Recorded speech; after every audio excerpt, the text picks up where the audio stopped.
Hello guys, it's me again, Juliet Travel ng Switzerland. Dahil hindi tayo umuwi ng Poland, dinala tayo ni Jowa dito sa Switzerland at dahil 12 days akong naka-holiday, kaya naglaboy tayo. Ayan dyan, papunta tayo ng Montreux City guys. Napakaganda ng city na yan. Abangan nyo dyan sa dulo-dulo, no? Pupunta tayo ng Montreux Lake. Mamasyal tayo. Dinaakyat tayo sa bundok. Pero yung video natin guys, abangan nyo kasi mag-umpisa tayo dyan sa tabi ng lake. Mag-ikot-ikot. Mamasyal, mag-picture-picture.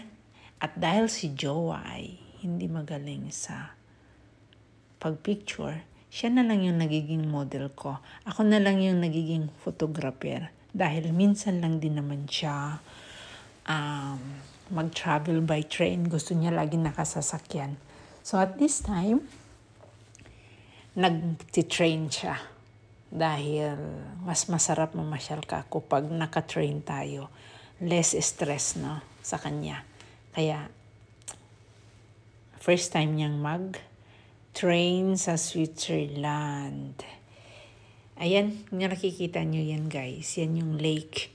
Yung lake na yan is galing pa ng Geneva. So, karugtong yan. Ayan, bumaba na tayo ng Montreux City. Si Joanne nagpa-picture dyan sa magandang cartoon characters kasi walang ganyan sa sa Poland.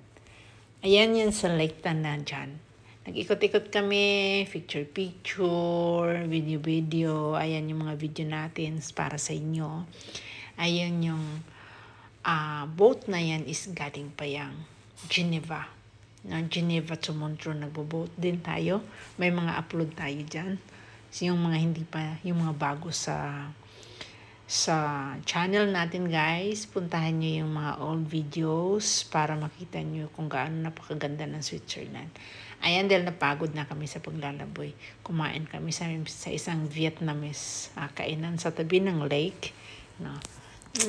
Okay na rin. Masarap na rin. Pero syempre, mas masarap ang lutong Pinoy. Ayan. Maganda ang mga bulaklak. Sobra. Tapos yan, pwede kang maligo dyan sa tabi ng lake. Napakaganda. Libre. Walang entrance, syempre. Yun yung maganda talaga sa Europa, guys. Napakaganda ng kanilang mga flowers. Ang titingkad. At ang kagandahan dito sa Switzerland is napakaganda ng kanilang mga lake. Ayan, sa tabi lang yun ng lake ng Montreux. Kita nyo naman ang view, di ba? So, dito muna tayo nag-ikot. Abangan nyo yung mga sunod na upload ko, guys, kasi aakyat tayo ng bundok, no? So, salamat sa mga nanonood at salamat dyan sa mga hindi pa nag-follow. I-follow niyo ako.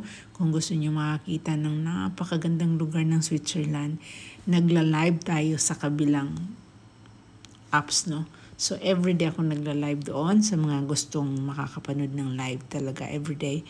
So, pumunta kayo sa kabilang channel, sa kabilang apps, sa doon tayo nagla-live. So, thank you guys. Sana susubaybayan nyo yung kasunod pa nating mga video.